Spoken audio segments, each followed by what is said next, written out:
Poland lies just next door to Ukraine and Belarus. It is surrounded in the north by the Baltic Sea, a water body that has in many ways been of critical importance to Europe's energy security. The Nord Stream pipelines run through the Baltic Sea. They were bombed and are now defunct. But just a day after news of Nord Stream pipelines succumbing to a suspected sabotage attack became public, another Baltic Sea pipeline was inaugurated.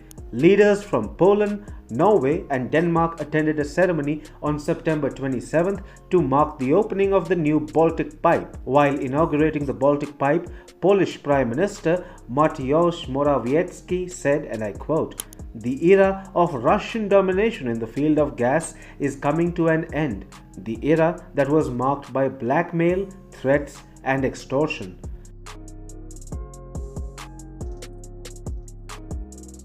Gas started flowing to Poland from Norway through the new Baltic pipeline via Denmark and the Baltic Sea on Saturday morning. The Baltic pipe has been in the pipeline for years now.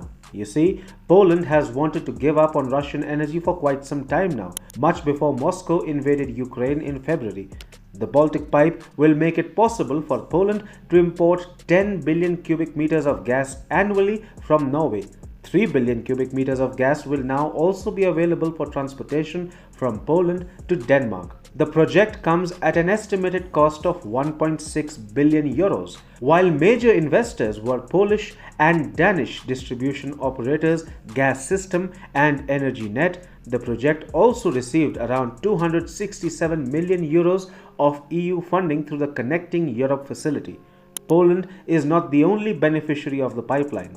The Baltic pipe will also be important for the Baltic states, who will be able to receive gas through the GIPL or the gas interconnector Poland-Lithuania.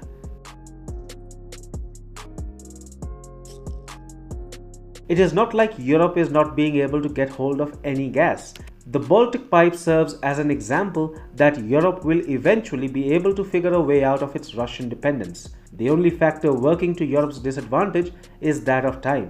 A sudden cessation of supplies from Russia has turned Europe's energy security upside down. However, in the years to come, the continent will definitely be able to source its energy needs from other parts of the world. Poland started working on this pipeline years ago and is today reaping the fruits of its foresight.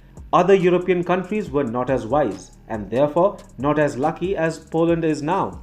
However, almost all European nations are working on a war footing to secure gas supplies from alternate sources.